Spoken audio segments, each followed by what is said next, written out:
నమస్తే, welcome to special focus. నేను సునీల్.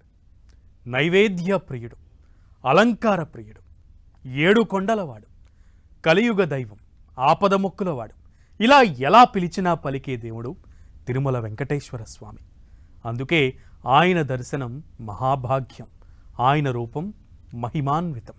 ఆ అనాథ రక్షకుడిని కనులారా చూస్తే చాలనుకునే భక్తులు కోట్లాది మంది. దర్శనం ఎలాగో స్వామివారి ప్రసాదం కూడా వరంగా భావిస్తారు భక్తులు. గల్లీ నుంచి దేశ విదేశాల వరకు తిరుమల శ్రీవారి ప్రసాదానికి ఫిదా కాని వారు ఉండరు. ప్రాధాన్యత, ప్రాముఖ్యతకు తగ్గట్లు కొన్నేళ్లుగా కాంట్రవర్సీకి కేర్ ఆఫ్ అవుతోంది స్వామివారి లడ్డు. నాణ్యత, బరువు తగ్గిందని వివాదం ఉండగా యానిమల్ ఫ్యాట్ కలిసిందన్న సీఎం చంద్రబాబు కామెంట్స్తో మరోసారి ఆ ఆపద్బాంధవుడి ప్రసాదం చుట్టూ చర్చ జరుగుతోంది. కోట్లాది మంది భక్తులు సెంటిమెంట్గా భావించే తిరుమల శ్రీవారి లడ్డు విశిష్టత ఏంటి? స్వామివారి ప్రసాదానికి ఉన్న చరిత్ర ఎంత?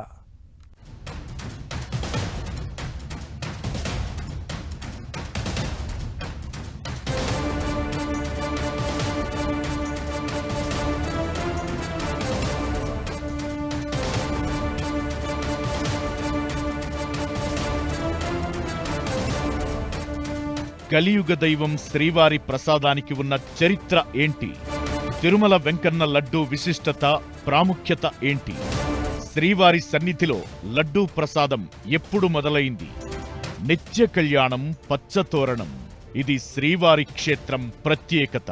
ప్రతిరోజు స్వామివారి సన్నిధిలో కళ్యాణంతో పాటు ఆర్జిత సేవలు జరుగుతాయి. తిరుమల వెంకన్న సన్నిధిలో స్వామివారి పూజా విశేషాలు, దర్శనం, పుష్కరిణి, భక్తులు సమర్పించే తలనీలాలకు ఎంత ప్రాధాన్యత ఉందో స్వామివారి లడ్డూ ప్రసాదానికి కూడా అంతే ప్రత్యేకత ఉంది. ఆ శ్రీనివాసుడి దర్శనం ఎంత ఎమోషనల్ గా ఫీల్ అవుతారో స్వామివారి ప్రసాదం లడ్డూ అంటే కూడా అంతే స్పెషల్ గా భావిస్తారు భక్తులు. తిరుపతికి వెళ్లామంటే చాలు ఎవరైనా టక్కున అడిగేది లడ్డూ. దునియా మొత్తం ఫిదా అయ్యే శ్రీవారి ప్రసాదానికి వందల ఏళ్ల చరిత్ర ఉంది. హిస్టరీ, ఇంపార్టెన్స్ పై ఎన్నో చర్చలు ఉన్నాయి. శ్రీవారి లడ్డూ ప్రసాదం క్వాలిటీ, క్వాంటిటీ, రుచి అయితే అమోఘం.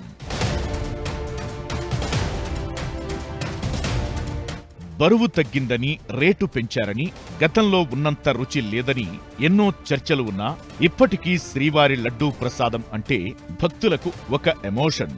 ఎవరు తిరుపతికి వెళుతున్నా స్వామివారి హుండీలో తమ తరపున కానుకలు వేయమని చెప్పడంతో పాటు లడ్డూలు తీసుకురమ్మని కూడా డబ్బులిస్తారు. సేమ్ టైం కొన్నాళ్లుగా టీటీడీ టెంపుల్ ఉన్నచోట స్వామివారి లడ్డూను అమ్ముతున్నారు. అయినా తిరుమల స్వామివారి దర్శనం తరువాత లడ్డూ తెచ్చుకుంటే ఆ భక్తిభావమే వేరు. అంతగా శ్రీవారితో, ఆయన లడ్డూ ప్రసాదంతో భక్తులకు విడదీయలేని బంధం ఉంటుంది. ఆగమ శాస్త్రం ప్రకారం శ్రీవారికి ఎన్నో ప్రసాదాలు సమర్పిస్తారు ఆలయ అర్చకులు.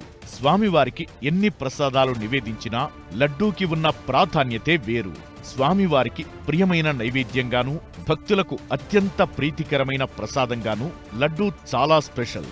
అందుకే లడ్డూకి విశేషమైన ప్రాముఖ్యత ఉంది. శ్రీవారి ప్రసాదం అంటేనే లడ్డూ మాత్రమే అనేంతగా భక్తులు ఇష్టపడుతుంటారు. అలాంటి లడ్డూకి ఘనమైన చరిత్రే ఉంది. ఎన్నో ఏళ్ల నాటి నుంచి లడ్డూ ప్రసాదాన్ని తయారు చేస్తున్నారని కొందరికి మాత్రమే తెలుసు. లడ్డూలను తయారు చేయకముందు శ్రీవారికి ఎలాంటి పదార్థాలను నైవేద్యంగా సమర్పించేవారు. అయితే వెంకన్న క్షేత్రంలో లడ్డూ తయారీ, అమ్మకం ప్రారంభించి ఎన్నేళ్లవుతుందోనన్న దానిపై ఎన్నో చర్చలు ఉన్నాయి. తిరుమల వెంకన్న లడ్డూ అసలు చరిత్ర బూందీతో ప్రారంభమైంది. ఆ బూందీ ప్రసాదమే ప్రస్తుతం మనకు ఇస్తున్న లడ్డూ ప్రసాదంగా మారింది. బూందీకి ముందు కలకండను ప్రసాదంగా ఇచ్చేవారని ఆలయ అర్చకులు చెబుతున్నారు. శ్రీవారి లడ్డూను చక్కెర, శనగపిండి, నెయ్యి, నూనె, యాలుకలు, జీడిపప్పు, డ్రై ఫ్రూట్స్ తో తయారు చేస్తారు. ఎన్నో రకాల ప్రసాదాలు ఉన్నా భక్తులకు లడ్డూ అంటేనే అత్యంత ప్రీతిపాత్రంగా ఉంటుంది. ప్రసాదాల విక్రయం ద్వారా టీటీడీకి ఏటా కోట్ల ఆదాయం సమకూరుతోంది. శ్రీవారికి రకరకాల ప్రసాదాలు నివేదిస్తున్నప్పటికీ స్వామివారికి అత్యంత ఇష్టమైన ప్రసాదం లడ్డూ. ప్రస్తుతం ఆలయంలో ఉన్న ప్రసాదాల్లో లడ్డూను పురాణకాలం నుంచి స్వామివారికి నివేదిస్తున్నట్టు ఆధారాలు ఉన్నాయి. 1455లో సుఖీయం అప్పంను, 1460లో వడను, 1468లో అత్తిరసంను, 1547లో మనోహరపడి ప్రసాదాలను ప్రవేశపెట్టినట్టు చారిత్రక ఆధారాలు ఉన్నాయి. తొలిసారిగా 1803 నుంచి శ్రీవారి ఆలయంలో ప్రసాదాలు విక్రయించడం ప్రారంభించింది. నాటి నుంచి లడ్డూకు ముందు రూపమైన బూందీని తీపి ప్రసాదంగా అమ్మారు. క్రీస్తు శకం 1803లో బూందీగా పరిచయమైన శ్రీవారి ప్రసాదం 1940 నాటికి లడ్డూ ప్రసాదంగా స్థిరపడినట్లు కొందరు పండితులు చెబుతున్నారు. మొదట్లో లడ్డూ ప్రసాదాన్ని 8 నాణేలకే ఇచ్చేవారని, ఆ తరువాత 2, 5, 10, 15, 25 నుంచి ప్రస్తుతం 50 రూపాయలకు అమ్ముతోంది టీటీడీ. అనునిత్యం ఈ లడ్డూ ప్రసాదాలు పోర్టుల్లో నిత్యం తయారవుతూ ఉంటాయి. స్వామివారి కళ్యాణోత్సవంలో లడ్డూ నివేదన గావించబడుతూ ఉంటుంది. పెద్ద లడ్డూలు, వడ, అప్పము. అట్లాగే ప్రతిరోజు మూలవర్లకి 2వ గంటలో, మొదటి గంటలో లడ్డూ కూడా నివేదంగా సమర్పించబడుతుంది. రాత్రి నైవేద్యంలో కూడా లడ్డూ కూడా నివేదంగా సమర్పించబడుతుంది. ఆలయంలో ప్రత్యేక ఉత్సవాలు, అతిథుల కోసం 750 గ్రాముల ఆస్థానం లడ్డూ, కళ్యాణోత్సవం లడ్డూ, భక్తులకు ఇచ్చే 175 గ్రాముల సాధారణ ప్రోక్తం లడ్డూ తయారు చేస్తున్నారు. 1940వ సంవత్సరాన్ని ప్రామాణికంగా తీసుకుంటే మాత్రం శ్రీవారి లడ్డూ ప్రారంభమై 84 ఏళ్లవుతోంది. తిరుమల అంటేనే పరమ పవిత్ర పుణ్యక్షేత్రం. శ్రీవారి ఆలయం అంటేనే సంథింగ్ స్పెషల్. స్వామివారి దర్శనానికి వెళ్ళి ఆ ప్రశాంతతకు, పాజిటివ్ వైబ్కు కొండ మీదే ఉండిపోతే బాగుండు అనుకునేవాళ్లు ఎందరో. అంతటి గొప్ప ఆధ్యాత్మిక క్షేత్రం తిరుమల. చెప్పలేనంత చరిత్ర ఉన్న శ్రీవారి సన్నిధిలో 100 ఏళ్ల చరిత్ర ఉన్న లడ్డూకు కూడా ఎంతో స్థానం ఉంది. వెంకన్న లడ్డూ ప్రసాదం తయారీ కోసం తిరుమలలో ప్రత్యేక వంటశాల ఉంది. లడ్డూలో ఏ పదార్థాలు కలపాలనే దానిపై కూడా ఓ సిస్టమ్ను ఫాలో అవుతుంటారు. లడ్డూ తయారీలో ఏమేమి వాడుతుంటారు? దిట్టం అంటే ఏమిటి? స్వామివారి ప్రసాదానికి ఉన్న స్పెషాలిటీ ఏంటి?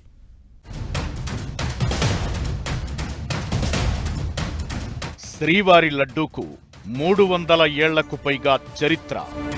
మహాప్రసాదం తయారీ కోసం ప్రత్యేక వంటశాల, నెయ్యి, శనగపిండితో పాటు సుగంధ ద్రవ్యాలతో తయారీ. తిరుమల శ్రీవారి సన్నిధిలో స్వామివారికి నైవేద్యంగా నివేదించే ప్రసాదం నుంచి లడ్డూ తయారీ వరకు ప్రతిదీ ప్రత్యేకమే. శ్రీవారి లడ్డూ తయారీ కోసం ఎన్నో జాగ్రత్తలు తీసుకుంటుంది టీటీడీ. కోట్లాది మంది భక్తుల సెంటిమెంటుతో ముడిపడి ఉన్న అంశం కావడంతో శ్రీవారి లడ్డూ ప్రసాదం విషయంలో ఎలాంటి పొరపాట్లు జరగకుండా పకడ్బందీ ప్లాన్ను ఫాలో అవుతుంది. 1940లో బూందీని లడ్డూ రూపంలో స్వామివారికి నివేదించి దాన్ని ప్రసాదంగా భక్తులకు అందించే విధానం తొలిసారిగా మొదలైంది. లడ్డూ ప్రసాదానికి పెరిగిన ఆదరణను దృష్టిలో పెట్టుకుని లడ్డూల తయారీకి ప్రత్యేకంగా వంటశాల ఏర్పాటు చేశారు. లడ్డూల కోసం ఏమేం పదార్థాలు వాడాలో, ఎంత మోతాదులో వాడాలో ఓ లిస్ట్ను ప్రిపేర్ చేశారు. దాన్నే దిట్టం అంటున్నారు. 1950లో ఫస్ట్ టైం దిట్టాన్ని రూపొందించింది టీటీడీ. దాదాపు 5 శతాబ్దాల తరువాత 2001లో మరోసారి దిట్టాన్ని సవరించారు. ప్రస్తుతం 23 ఏళ్ల కింద నిర్ణయించిన దిట్టం ప్రకారమే లడ్డూల తయారీ జరుగుతోంది. తిరుపతి లడ్డూను తయారు చేసేందుకు ముడి సరుకులను పక్కా కొలతలతో ఉపయోగిస్తారు. దిట్టం ప్రకారమే తిరుమల లడ్డూ తయారీకి శనగపిండి, జీడిపప్పు, యాలకులు, ఆవు నెయ్యి, చక్కెర, ఎండు ద్రాక్షలు, కలకండ వాడుతారు. కాలానుగుణంగా తిరుమలకు భక్తుల రాక పెరగడం, ఆలయం అభివృద్ధి చెందడంతో దిట్టంలో కూడా మార్పులొచ్చాయి. దిట్టం ప్రకారం 5100 లడ్డూల తయారీకి 280 కిలోల ఆవు నెయ్యి, 2000 కిలోల శనగపిండి, 400 కిలోల చక్కెర, 35 కిలోల జీడిపప్పు, 17.5 కిలోల ఎండు ద్రాక్ష, 10 కిలోల కలకండ, 5 కిలోల యాలకులు అవసరం. ప్రస్తుతం పోటును ప్రతిరోజు 3 నుంచి 4 లక్షల వరకు లడ్డూలను తయారు చేసే సామర్థ్యానికి పెంచారు. లడ్డూ తయారీ కోసం మొత్తం 980 మంది పనిచేస్తారు. అనాదిగా బూందీ తయారీ నుంచి లడ్డూలు కట్టే వరకు సాంప్రదాయబద్ధంగా ఆచారాలను పాటిస్తుంటారు. లడ్డూల తయారీ జరిగే పోటులో గతంలో కట్టెల పొయ్యిపై లడ్డూలు, ఇతర పదార్థాలు తయారు చేసేవారు. కానీ ప్రస్తుతం ఆధునిక పరికరాలను వాడుతున్నారు. బ్రహ్మోత్సవాలు, వేసవి సెలవుల సమయంలో వచ్చే భక్తుల రద్దీ దృష్ట్యా లడ్డూలను తయారు చేస్తుంది టీటీడీ. దాదాపు 1000 మంది లడ్డూ ప్రసాదం తయారీలో నిమగ్నమై ఉంటారు. తిరుమల లడ్డూ ప్రసాదం తయారీ కోసం వినియోగించే కిచెన్లో లేటెస్ట్ ఎక్విప్మెంట్, అడ్వాన్స్డ్ పరికరాలు వాడుతున్నారు. బూందీ క్రేట్స్ తో పాటు లడ్డూలను మోసుకెళ్లేందుకు ఎస్కలేటర్లను కూడా ఏర్పాటు చేశారు. అగ్ని ప్రమాదాలు జరగకుండా లడ్డూ పోటులో థర్మల్ స్టవ్లను యూజ్ చేస్తున్నారు. 2001లో ఖరారైన దిట్టం ప్రకారం 5100 లడ్డూల తయారీకి 830 కిలోల ముడి సరుకులు వాడుతుంటారు. ప్రసాదాలను పెద్ద మొత్తంలో తయారు చేయడం ప్రారంభించిన తొలి రోజుల్లో అర్చకులు, జియంగార్లు కొందరికి మాన్యాలిచ్చి తయారు చేయించేవారని తిరుమల క్షేత్ర ప్రాంత పరిపాలన కేంద్రమైన ఉత్తర ఆర్కాడ్ జిల్లా అధికారి జీజే స్టాటస్ ద్వారా రూపొందించిన సవాల్ ఏ జవాబ్ నివేదిక ద్వారా తెలుస్తోంది. 1933లో టీటీడీ పరిపాలన మొదలైన తరువాత లడ్డూలను తయారు చేసే మిరాసీదారులకు డబ్బులకు బదులుగా లడ్డూలు ఇచ్చే విధానాన్ని అమల్లోకి తెచ్చారు. ఆ విధానం ప్రకారం శ్రీవారి వంటశాలలో తయారు చేసే ప్రతి 51 లడ్డూలకు 11 లడ్డూలు మిరాసీదారులకు ఇస్తుండేవారు. ఈ విధానం కింద 1950లో రోజుకు 1000 లడ్డూలను తయారు చేస్తుండే మిరాసీదారులు 1990 నాటికి దాదాపు 1,00,000 లడ్డూలను తయారు చేసే స్థాయికి చేరుకున్నారు. ఈ నేపథ్యంలో 1996 మార్చి 16న సుప్రీంకోర్టు ఉత్తర్వులతో తిరుమలేశుని ఆలయంలో మిరాసీ వ్యవస్థ రద్దయింది. తరువాత టీటీడీ స్వయంగా లడ్డూలను తయారు చేయించే విధానానికి శ్రీకారం చుట్టింది.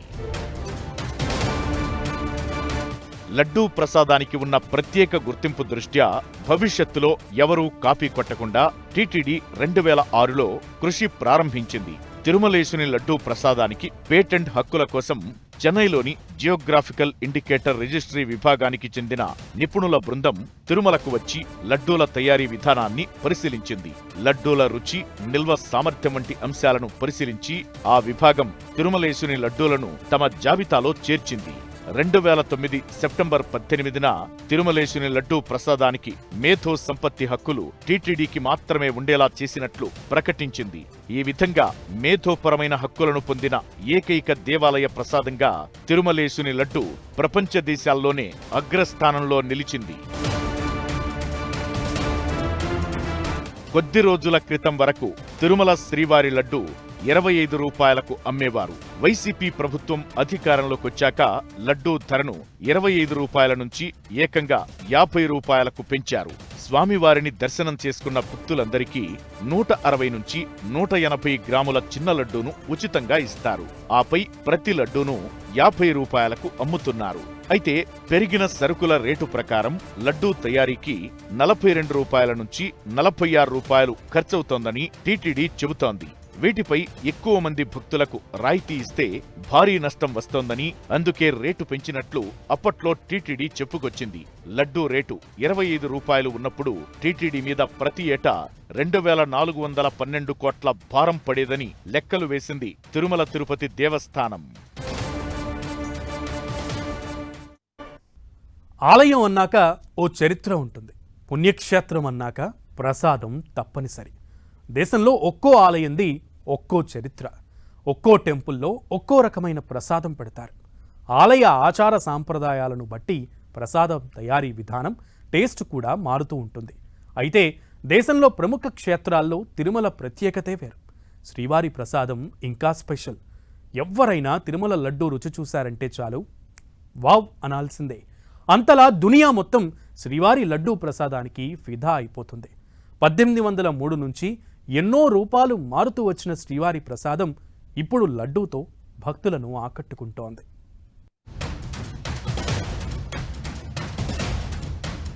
శ్రీవారి లడ్డూ అంటేనే మహాప్రసాదం. ఎన్ని ప్రసాదాలు ఉన్నా లడ్డూ సంథింగ్ స్పెషల్. మరే ఇతర ప్రసాదానికి లేనట్లుగా రుచి, సువాసన. తిరుమల శ్రీవారు ఉత్సవ ప్రియుడు, భక్తప్రియుడు మాత్రమే కాదు, అంతకంటే మిక్కిలి నైవేద్య ప్రియుడు కూడా. అందుకే ఆయనకు రోజుకు 3 సార్లు 10కి పైగా ప్రసాదాలను నివేదిస్తుంటారు. ఎన్ని పదార్థాలు ఆయనకు నైవేద్యంగా సమర్పించినా లడ్డూకు ఉన్న ప్రత్యేకతే వేరు. స్వామివారి ప్రసాదాన్ని అత్యంత పవిత్రంగా భావిస్తారు భక్తులు. స్వామివారి లడ్డూను తమతో పాటు ఇంటికి తీసుకెళితే సాక్షాత్తు ఆ శ్రీవారే తమకు అండగా ఉన్నారన్న ఫీలింగ్ ఉంటుంది. ఆ లడ్డూ రవ్వంత దొరికినా అదే మహాప్రసాదమనుకుని దానిని భక్తితో కళ్ళకద్దుకుని నోట్లో వేసుకుంటారు. తిరుమల శ్రీవారిని దర్శించుకుంటే ఎంత పుణ్యం వస్తుందో స్వామివారి లడ్డూ ప్రసాదం తీసుకున్నా కూడా అంతే పుణ్యం వస్తుందనేది భక్తుల నమ్మకం. ఎవరైనా తిరుపతి వెళ్ళాం అని చెప్పిన వెంటనే అడిగేది మాత్రం రెండే ప్రశ్నలు: దర్శనం బాగా జరిగిందా, ప్రసాదం ఏది అని. అవును, తిరుమలకు వెళ్లి వచ్చిన వారు స్వామివారి ప్రసాదాన్ని పంచడంతో పాటు తీసుకోవడము ఓ అదృష్టమే. వడ నుంచి చక్కెర పొంగలి వరకు శ్రీవారి ప్రసాదాలు ఎన్నున్నా లడ్డూకు మాత్రం తిరుగులేదు. స్వామివారికి ఎంత పరిమాణంలో ప్రసాదాలు తయారు చేసి నైవేద్యం పెట్టాలనేది ఆగమ శాస్త్రం నిర్ణయిస్తుంది. దాన్ని దిట్టం అంటారు. తిరుమలకు వస్తే స్వామివారి దేవాలయం చుట్టూ నెయ్యి గమగమలు ఎప్పుడు ఉండేది. నెయ్యి ప్రసాదం చేతితో తీసుకుంటే నెయ్యి అలా కారిపోతూ ఉండేది చేతి నుంచి. అంత రుచిగా అమృతం లాగా ఉండేది ప్రసాదాలు కానీ పన్యారాలు కానీ. సమృద్ధిగా భక్తులకు అందరికీ సమృద్ధిగా ప్రసాదాలు పంచేవాళ్ళం. ఇప్పుడు అది కూడా లేదు. తిరుమల శ్రీవారి ప్రసాదం అనగానే అందరికీ గుర్తుకొచ్చేది లడ్డూ. దేవదేవుని దర్శనం తరువాత అంతటి ప్రాముఖ్యత ఉండేది కేవలం లడ్డూకే. తిరుమల శ్రీవారి లడ్డూ రుచి, సువాసన ప్రపంచంలో మరే లడ్డూకు ఉండదు. అందుకే ఈ లడ్డూకు భౌగోళిక ఉత్పత్తిపై లైసెన్స్ కూడా లభించింది. దీని తయారీ విధానాన్ని ఎవరూ ఫాలో కాకూడదని టీటీడీ పూర్తిస్థాయి పేటెంట్ హక్కులు పొందిందంటే లడ్డూ ప్రాముఖ్యత ఎంతటిదో అర్థం చేసుకోవచ్చు. తిరుమల ప్రసాదంలో 15వ శతాబ్ది నుంచి 20వ శతాబ్ది తొలినాళ్ల వరకు ఇప్పుడు లడ్డూకి ఉన్న స్థానం వడకు ఉండేది. అప్పట్లో శ్రీవారికి సంధి నివేదనలు అంటే నైవేద్య వేళలు ఖరారు చేశారు. ఈ సమయాల్లోనే భక్తులకు ప్రసాదాలు పంచేవారు. అప్పట్లో కొండమీద భోజన సదుపాయాలు ఉండేవి కావని, ప్రసాదాలే భక్తుల ఆకలిని తీర్చేవని పండితులు చెబుతున్నారు. వెంకన్న ఆలయంలో పల్లవుల కాలం నుంచే ప్రసాదాలు మొదలయ్యాయని చరిత్ర చెబుతోంది. 2వ దేవరాయల కాలం నుంచి ప్రసాదాల సంఖ్య మరింత పెరిగింది. ఈ సమయంలో మంత్రిగా పనిచేసిన శేఖర మల్లన్న కేవలం శ్రీవారి ఆలయ ప్రసాదాల కోసమే అనేక దానాలు చేసినట్లు శాసనాలు చెబుతున్నాయి. అప్పుడే శ్రీవారికి సంధి నివేదనలు ఖరారైనట్లు కూడా చరిత్ర. ఈ తిరుమలలో స్వామివారికి లడ్డూ నివేదన అనే కార్యక్రమాన్ని సుమారు 1930-40 ప్రాంతాల్లో లడ్డూ ప్రారంభమైనట్లు మనకు తెలుస్తుంది. అంతకుముందు కలకండ స్వామివారికి నైవేద్యంగా సమర్పించేవారు. అట్లాగే బూందీ, చక్కెర కలిపిన కూడా స్వామివారికి నైవేద్యంగా సమర్పిస్తూ ఉండేవారు. స్వామివారికి నివేదించే ప్రసాదాలు పలు రకాలుగా ఉన్నాయి. రోజులు, సమయం, సందర్భానుసారం స్వామివారికి రకరకాల ప్రసాదాలు నివేదిస్తారు. వాటినే భక్తులకు ప్రసాదంగా ఇచ్చేవారు. ఇందులో లడ్డూ మాత్రమే ఎక్కువ రోజుల నిల్వ ఉంటుంది. అందుకే శ్రీవారి ప్రసాదంలో లడ్డూకు ప్రాముఖ్యత పెరిగిపోయింది. తొలినాళ్లలో బియ్యపిండితో చేసిన లడ్డూనే తిరుమలకు వచ్చిన భక్తులకు శ్రీవారి ప్రసాదంగా అందించేవారట. శ్రీవారి ఆలయంలో వివిధ రకాల లడ్డూలను తయారు చేస్తారు. వీటిని ప్రత్యేక ఉత్సవాల సందర్భంగా మాత్రమే తయారు చేసి స్వామివారికి నివేదిస్తారు. వీటిలో మొదటిది ఆస్థాన లడ్డూ. వీటిని ప్రధాని, రాష్ట్రపతి వంటి అత్యంత ప్రముఖులకు, ఆలయ గౌరవ అతిథులకు మాత్రమే అందజేస్తారు. వీటిని విడిగా అమ్మటం జరగదు. దీని బరువు 750 గ్రాములు. దిట్టంలో ఖరారు చేసిన మోతాదు కన్నా ఎక్కువ మొత్తంలో నెయ్యి, జీడిపప్పు, ముంతమామిడి పప్పు, కుంకుమ పువ్వు వంటి ప్రత్యేక పదార్థాలను వాడి ఆస్థానం లడ్డూను తయారు చేస్తారు. దీని రుచి అమోఘం. దీని తరువాత స్థానం కళ్యాణోత్సవ లడ్డూది. స్వామివారి కళ్యాణోత్సవం ఆర్జిత సేవలో పాల్గొనేవారికి కళ్యాణోత్సవం లడ్డూను ప్రసాదంగా ఇస్తారు. దీని బరువు దాదాపు 500 గ్రాముల వరకు ఉంటుంది. ఇక చివరిగా ప్రోక్తం లడ్డూని ఆలయంలో తయారు చేస్తారు. వీటిని సాధారణ దర్శనానికి వచ్చే భక్తులకు అందజేస్తారు. తిరుమల శ్రీవారు, స్వామివారి ప్రసాదం ఇవి రెండు విడదీయలేనివి. స్వామివారికి నివేదించే అన్ని నైవేద్యాల్లో లడ్డూదే టాప్ ప్రయారిటీ. అందుకే లడ్డూ విషయంలో ఏ చిన్న పొరపాటు జరిగినా హాట్ టాపిక్ అవుతోంది. గతంలో ఎన్నోసార్లు తిరుమల లడ్డు చర్చనీయాంశమైంది. ఇప్పుడు మాత్రం పెద్ద దుమారమే రేపుతోంది. దీంతో తిరుమల లడ్డు కోసం ఏ పదార్థాలు వాడతారు, వాటిని ఎక్కడి నుంచి సేకరిస్తారన్న చర్చ సర్వత్రా జరుగుతోంది. లడ్డూ తయారీకి పదార్థాలను ఎక్కడి నుంచి సేకరిస్తారు? రోజురోజుకు శ్రీవారి లడ్డు ఎందుకు కాస్ట్లీ అవుతోంది? కలియుగ దైవం మహాప్రసాదంపై కాంట్రవర్సీలు ఎందుకు? 2 తెలుగు రాష్ట్రాలే కాదు, తిరుమల అంటే ఇండియా మొత్తం ఓ డివోషనల్ అటాచ్మెంట్ ఉంటుంది. అందుకే ఇప్పుడు ప్రసాదం ఇష్యూ టాక్ ఆఫ్ ది ఇండియాగా మారింది. అయితే వివాదాలు ఎలా ఉన్నా శ్రీవారి ప్రసాదం అంటే కోట్ల మంది భక్తుల నమ్మకం. దేశ విదేశాల్లో ఉన్న భక్తులు కూడా కలియుగ దైవం శ్రీ వెంకటేశ్వర స్వామి లడ్డూ ప్రసాదాన్ని ప్రత్యేకంగా తెప్పించుకుని రుచిని ఆస్వాదిస్తుంటారు. స్వామివారి ప్రసాదం ఇంట్లో ఉంటే కొందరు మాంసాహారం తినడానికి కూడా ఇష్టపడరు. అంత పవిత్రంగా శ్రీవారి లడ్డూను భావిస్తారు భక్తులు. అలాంటి ప్రసాదంలో అపవిత్రం జరుగుతోందన్న ప్రచారం భక్తులకు ఆందోళన కలిగిస్తోంది. అయితే కొన్నేళ్లుగా ఎవరు అధికారంలో ఉన్నా లడ్డూ క్వాలిటీ మాత్రం తగ్గుతూ వస్తోందని భక్తులు ఆవేదన వ్యక్తం చేస్తున్నారు. 15-20 ఏళ్ల క్రితం ఉన్న టేస్ట్ లేదని, క్వాలిటీ క్వాంటిటీని మెయింటైన్ చేయకుండా లడ్డూ రేటును మాత్రం పెంచుకుంటూ వస్తున్నారని విమర్శలు వెల్లువెత్తుతున్నాయి. మంచి ఆవు నెయ్యి, పిండి పదార్థాలు, సుగంధ ద్రవ్యాలు వాడి శుచితో తయారు చేసే లడ్డూను మించిన దివ్య ప్రసాదం మరోటి లేదంటే ఆశ్చర్యమేమీ కాదు. అలాంటి తిరుపతి లడ్డూ నాణ్యత క్రమంగా తగ్గుతోందన్న ఆరోపణలు ఉన్నాయి. గతంలో తిరుమల శ్రీవారి లడ్డూ ఎన్నోసార్లు కాంట్రవర్సీకి కేరాఫ్ అయింది. కోట్లాది భక్తులు సెంటిమెంట్ గా భావించే ప్రసాదం విషయంలో నిర్లక్ష్యం చేస్తున్నారన్న ఆరోపణలకు ఎప్పటికప్పుడు ఏదో సమాధానం చెప్పడం తప్ప లడ్డూ క్వాలిటీ విషయంలో ప్రత్యేక చర్యలు తీసుకున్నదేమీ లేదన్నది భక్తుల అభిప్రాయం.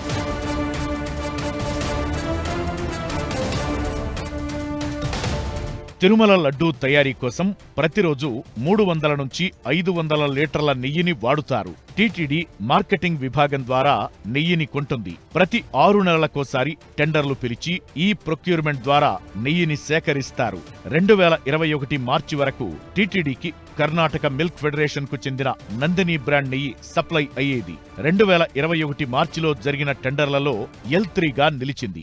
అయినా కూడా L1, L2 అనుమతితో కర్ణాటక మిల్క్ ఫెడరేషన్ తిరుమలకు అవసరమైన నెయ్యిలో కేవలం 20% సప్లై చేసింది. ఆ తరువాత నుంచి మాత్రం టెండర్ ప్రక్రియలోనే పాల్గొనలేదు. యూపీకి చెందిన ప్రీమియర్ L1గా, L2గా ఆల్ఫా కంపెనీలు నెయ్యి సప్లై చేసేందుకు అర్హత పొందాయి. కేజీ నెయ్యి 424 రూపాయలకి సరఫరా చేసేలా టీటీడీతో ఒప్పందం కుదుర్చుకున్నాయి. అందుకే ఈ ధరకు తమకు గిట్టుబాటు కాదంటూ కర్ణాటక మిల్క్ ఫెడరేషన్ టెండర్ ప్రక్రియలోనే పాల్గొనలేదు. టీటీడీకి నాణ్యమైన నెయ్యిని తక్కువ ధరకు సప్లై చేయలేమని ఫెడరేషన్ తేల్చి చెప్పింది.